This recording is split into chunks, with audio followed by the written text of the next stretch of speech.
Esta es la mesa que va a tratar el tema de resistencia migrante en América Latina. Pero antes quería leer un poema que encontré de un poeta indígena que creo que puede acompañarnos durante todas las conversaciones que vamos a tener en este día.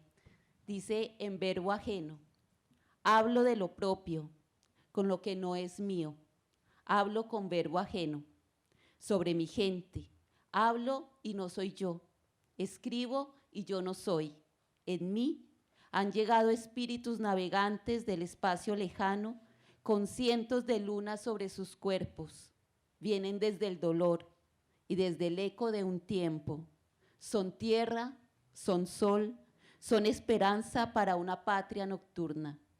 Vienen y entonces yo canto. Levanto mis versos sin venganza ni odios, sin labios mordidos, solo buscando un rincón a mi canto dormido, a la voz de mi gente desde un verbo prestado. Entonces, comencemos con las palabras. Bueno, tenemos a Elisa Niño, mexicana, residente en Chile, es integrante del Movimiento Acción Migrante y de la Red de Organizaciones de Migrantes y Promigrantes, y participa de articulaciones de mujeres migrantes y antirracistas de Chile. Entonces, bienvenida. Y tenemos a Giovanna Mayo, Aramayo, inmigrante boliviana en Brasil, activista humanista por la no violencia activa y la no discriminación, mediadora intercultural, que desde el 2013 promueve el equipo de base Guarmis, Convergencia de Culturas, colectivo de mujeres inmigrantes voluntarias que desarrollan y promueven actividades en sus comunidades para la realidad y las condiciones de vida de las mujeres migrantes en la ciudad de Sao Paulo, Brasil. Entonces, vamos a comenzar. Resistencia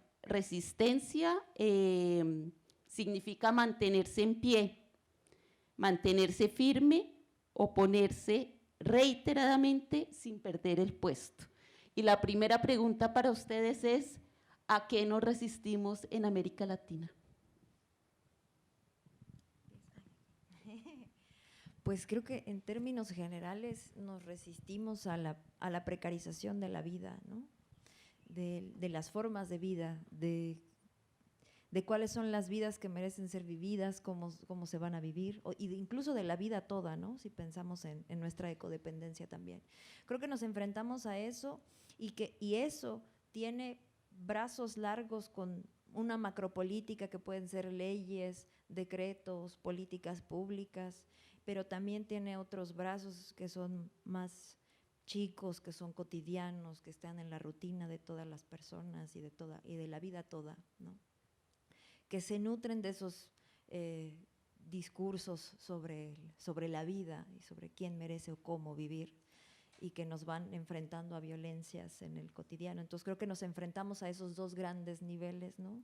A un aparataje enorme que se encarna también en violencias cotidianas con la gente con la que convivimos. Ok, y Giovanna, ¿tú qué piensas?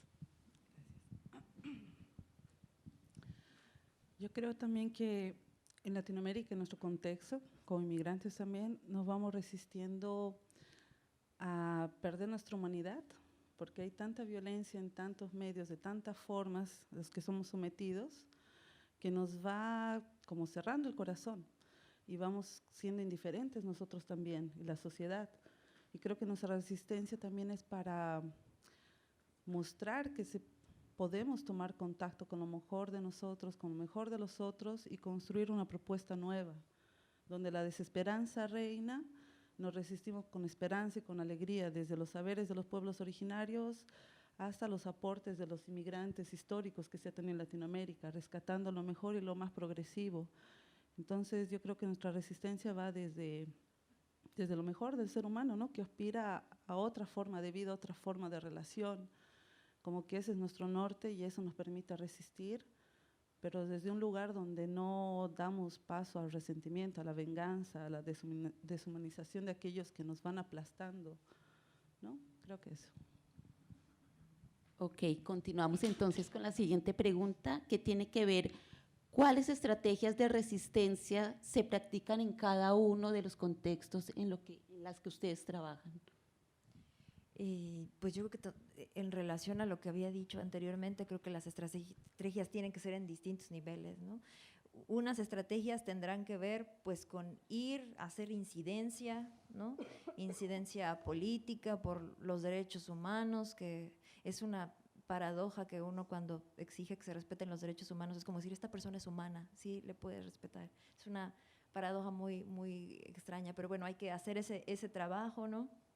Por nuestros derechos, digamos, con las políticas, las leyes, los decretos, pero también hay que hacer ese otro trabajo con la gente para reeducarnos, para desaprender, para aprender cosas nuevas, para resensibilizarnos, para aprender a mirarnos de manera de frente, no mirarnos hacia arriba, no mirarnos hacia abajo, sino mirarnos y poder conectar, porque la mayoría de las violencias o las resistencias o los malestares que tiene la gente, por lo menos en ese territorio, con la migración, los malestares que son reales y que tienen, ¿no? Pues tienen una historia, vienen de un lugar, la gente no le brotó de la nada, tienen un correlato con el discurso de la autoridad, pero vienen de una historia cotidiana y de cosas que han estado escuchando. Entonces hay que conectar con ese malestar, que lo puedan entender, que miren otras cosas, ¿no? Y en ese mirarse, pues ojalá nos podamos encontrar, ¿no? Entonces son dos trabajos, hay que estar ahora sí como que en la militancia imposible de poder estar en esos niveles y además hacer el proyecto de vida, porque esa es la otra cuestión con la militancia migrante. O sea, la mayoría de gente que es militante o que intenta resistirse o tener estrategias de resistencia en cualquier lugar, pues tiene la vida cotidiana y tiene su activismo. Pero en el migrante también la contradicción de ser activista por formar parte de lo que en verdad ya eres parte todos los días, pero que no te reconocen como parte de ese parte, ¿no? Entonces estamos en esa tensión constante, que es también un trabajo personal, entonces se van expandiendo las estrategias pues, de resistencia, ¿no? Tiene que ver contigo, con mantenerte, con poder hacer tu proyecto posible, viable, conectar con las otras personas, pero también ver que los derechos humanos, o sea, son amplias estrategias y por eso es importante que se mantengan unidas las estrategias, ¿no? Que hagamos red de vida para poder sostener y levantar. Creo que en San Pablo nuestro equipo de base ha tenido dos estrategias principales. La primera ha sido cómo ser un efecto de demostración, ¿no? Con acciones y proyectos que mostraban que es posible, por ejemplo, que mujeres inmigrantes se pueden organizar sin dinero, sin subvención del Estado o de algún lugar y poder lanzar proyectos, organizar cosas. Y la otra estrategia también ha sido crear cosas que no existen, ¿no? Entonces, por ejemplo, cuando empezamos a hacer las actividades, se organizaban eventos y los inmigrantes no éramos invitados, solamente académicos o gente de Estado, ONGs, y comenzamos a organizar desde nosotras eventos donde invitábamos además mujeres inmigrantes, ¿no? Entonces, crear espacios que no existen, porque muchas veces como militantes vemos que no hay espacio. Bueno, si no hay espacio lo creamos, ¿no? Y creo que es una estrategia y con eso además crear espacios de acogida, de encuentro, esta cosa de humanizar la mirada con el inmigrante desde encontrarnos en lugares comunes, desde compartir, porque creo que eso es importante. Hacemos talleres donde enseñamos, no sé, cómo hacer tulmas, que es para el cabello, compartimos saberes que tenemos con las personas y desde ahí nos encontramos y ellos también hay un intercambio y eso nos pone en paridad, porque parece que el inmigrante está siempre un poquito más abajo. Entonces, cuando nosotros colocamos a las personas en situación de ponerse de pares, se genera una cosa muy linda, ¿no? Entonces, eso creo que es una estrategia y además mantenernos autónomos. Entonces, no estamos legalizadas ni nada, pero somos un movimiento social y tenemos autonomía y hacemos lo que queremos, cómo lo queremos y con quien queremos. Entonces, creo que eso también es una estrategia que nos ha permitido avanzar con mucha fuerza. Ok, y en ese orden de ideas, ¿cuáles serían los resultados concretos en esos procesos de resistencia? digamos que en estos niveles resultados concretos que hemos tenido haciendo lobbies, hablando con personas parlamentarias, es de momento conseguir frenar medidas, por ejemplo, conseguir ciertas circulares para tener acceso a salud, que ahora tuvimos un retroceso porque teníamos acceso al decreto 67 que le daba acceso a salud a las personas migrantes independientemente de su condición irregular, y hace 2 días nos han eliminado esa posibilidad. Entonces estamos constantemente yendo hacia eso. Pedimos visitas de observadores de derechos humanos. El día de ayer se participó en la Comisión Interamericana de Derechos Humanos para denunciar las expulsiones. Es decir, tenemos resultados en términos de poder visibilizar que hay esas injusticias en esos niveles. Y se han dado recomendaciones de organismos internacionales a Chile para que revise sus procesos de regularización, revise sus procesos de expulsión, revise sus cero políticas con perspectiva de género para el caso de hombres, mujeres, migrantes e identidades otras, porque no hay. Existen eso, y esos son los resultados de que las recomendaciones se dan. Ahora, que el gobierno haga algo con esas recomendaciones, la verdad es que no hace. Ha sido lo suficientemente cínico para decir que por algo no firmó el pacto de las migraciones, ¿no? Porque quiere tener su propio camino. Entonces uno puede decir, ganamos algo, no ganamos, pero hay que mantenerse en esa visibilización, en ese sentido eso, ¿no? Y en el otro nivel de poder hacer ese trabajo con la cotidianidad, con la gente, con el chileno y chilena de a pie, ¿no? De todos los días, y con organizaciones, pues sí hemos logrado hacer un tejido con otras organizaciones que son chilenas, que ahora integran la perspectiva migrante también en su lucha. Movimiento No Más AFP, por ejemplo, porque pues compartimos, las y los migrantes no nos podemos llevar nuestros fondos de pensiones si somos técnicos no profesionales, entonces se ha empezado a recoger eso.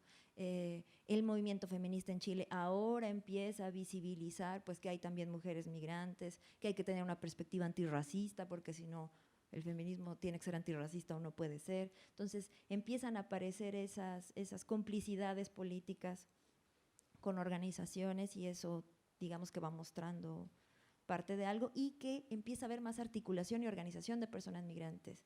Hace 5 años no estaba tanto, o era solo para cultura, y ahora la gente ya se está empezando a movilizar más por sus derechos, a poder articularse, a ir perdiendo también la barrera del miedo, que es complicada porque ahora tenemos gente que está perseguida por participar políticamente. Entonces hay que seguir manteniendo el mensaje, pero va apareciendo, ¿no? Articulación, organización, visibilización.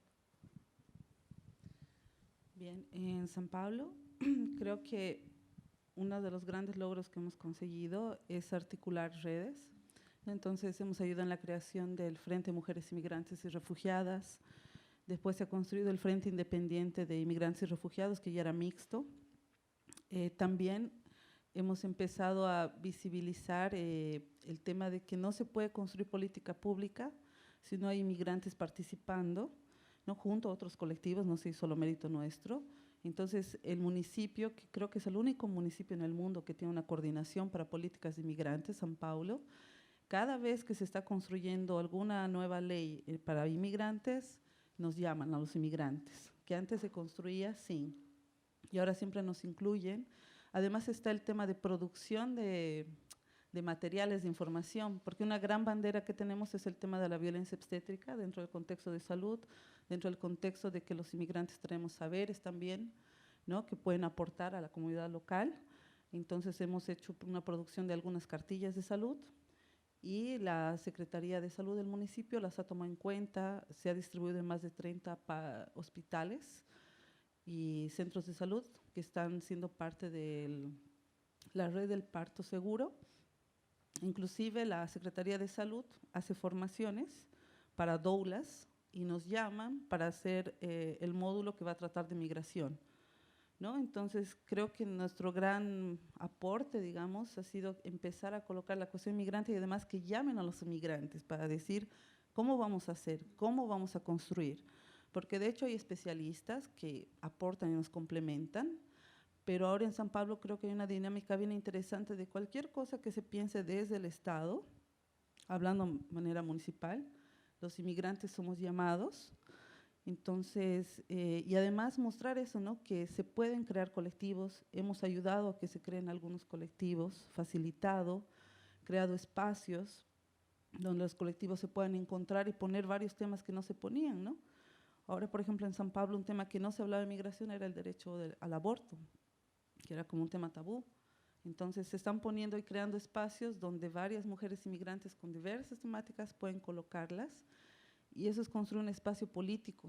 Entonces, eso de resistir creo que es importante en el sentido que se ha construido ese espacio político donde no solo nuestro colectivo, sino otros también pueden colocar, ¿no? Y construir juntos políticas públicas, porque son las que nos afectan en el acceso a derechos sociales y políticos, ojalá en algún momento en Brasil. Bueno, ustedes han mencionado redes, han mencionado tejidos. Entonces, ¿es posible pensar una acción común, colectiva, como organizaciones, como colectivos, como migrantes, para todo el territorio de América Latina? Es necesario, porque además poniendo en contexto que, por ejemplo, Brasil tiene una de las mejores leyes de migración, que yo sé que está en peligro ahora, pero de facto está. Chile tiene de facto la ley del 75, que es de dictadura, y ahora un proyecto de ley que se discute que no tiene enfoque a derechos humanos. Entonces, si estamos en comunicación, ¿no? Si podemos conectarnos, si podemos hacer tejido, podemos impulsar cosas, aprender formas de lucha. De hecho, hace poco hubo un encuentro donde participamos actores de la región para hablar sobre regularización. ¿Cómo le haces tú? ¿Cómo le haces allá? ¿Cuáles son las carencias? ¿Qué podríamos levantar como plataforma común, por lo menos en región sur? Porque si los altos gobiernos y malos gobiernos se reúnen para hacer unos pactos, para decir que su Mercosur, que no sé qué, pues vamos a agarrarle su herramientita y decir, pues tú hiciste el Mercosur, pues fíjate que estas mismas regiones podrían, ¿no? Y empezar a estar comunicadas y comunicados en ese sentido. Yo creo que acompañarnos en las luchas es relevante. Los flujos de migración que se mueven, si bien tienen ciertas distinciones de nacionalidades, ahorita las migraciones son sur-sur, ¿no? Nuestra movilidad es esa. Entonces yo creo que es importante mantenernos en comunicación para que ya pues dejemos de resistir y podamos reexistir de otra manera, ¿no? Y porque también la resistencia es bien cansada, ¿no? Tenemos que ya poder decir, ya, basta de resistir y estar así, tenemos que encontrar la forma del quiebre y poder resistir, plantearnos de otra manera, ¿no? Creo que ese es el horizonte. Y para que lo podamos hacer, pues es importante también que generemos formas de hablar y de conectarnos que sean también respetuosas de cómo se dan los procesos, qué está pasando en cada lugar, las configuraciones de cada lugar, para pensarnos sí de forma, digamos, colectiva, pero también con las características que suceden en cada territorio. Creo que es el siguiente paso, ¿no? Para nosotros inmigrantes y refugiados, pensar en una articulación que salga fuera de los contextos nacionales y locales donde estamos, porque en Latinoamérica estamos en un contexto de retroceso de políticas, avance del fascismo, criminalización de los movimientos sociales.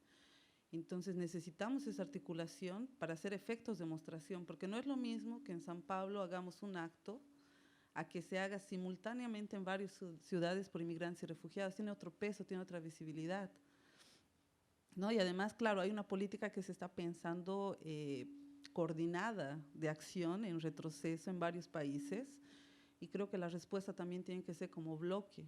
No podemos más ni siquiera pensarnos, ¿no? Porque hay una organización muchas veces por comunidades y muchas veces los compañeros africanos, asiáticos no son incluidos. Entonces, ¿cómo dentro de esa diversidad sacamos una articulación, una fuerza que no apague nuestras especificidades, pero que se apoye en demandas por tener una ciudadanía plena, ¿no? Donde vivimos, porque los migrantes lo que hacemos es incomodar porque visibilizamos las cosas locales que no se han resuelto, como el tema del racismo, la discriminación con los pueblos indígenas, ¿no? Varios temas que incomodan, y ahí los migrantes aparecemos como también reforzándolos, mostrándolos que existen. Entonces, ojalá que en el foro, ¿no? que es una de las propuestas de crear la red de migración, refugio y género, podamos fortalecer esos vínculos, porque tenemos mucha fuerza, no somos minoría, somos la mayoría, ¿no? Y cuando nos articulemos y podamos lanzar desde ahí acciones, no saben lo que se espera. Sí. Tenemos una fuerza que no sabemos todavía ni nosotros la fuerza que tenemos y nuestras acciones hasta dónde pueden llegar. Entonces, yo creo que estamos en un momento favorable y concomitante en los países en Latinoamérica, los migrantes y refugiados, como bueno, ya nos hemos articulado localmente y ahora vamos a salir de esa cosa local para tener una mirada más, ¿no?, más amplia. Una idea que me llama mucho la atención es precisamente esa idea de la resistencia, pero también con esa idea de que las comunidades de alguna forma se han organizado localmente. Entonces, no solamente hay unas resistencias de los migrantes con respecto a los gobiernos, sino unas resistencias internas para la misma organización. ¿Cómo ustedes han lidiado con ese tipo de situaciones? Bueno, creo que son como la compañera decía, ¿no? Son como trabajos simultáneos que vamos haciendo, porque al mismo tiempo que entre inmigrantes nos vamos conociendo, porque somos inmigrantes y refugiados de diferentes países, también ha habido un trabajo de acercarnos a colectivos locales. Y es un poco difícil, ¿no? Porque creo que tenemos que tener como autocrítica también los colectivos locales, que aunque a veces se levantan muchas pautas como discriminación, racismo, existe una xenofobia velada, una discriminación hacia el extranjero, que por más que haya un discurso de derechos humanos o defensa de varias cosas, claro, hemos crecido con eso y está ahí.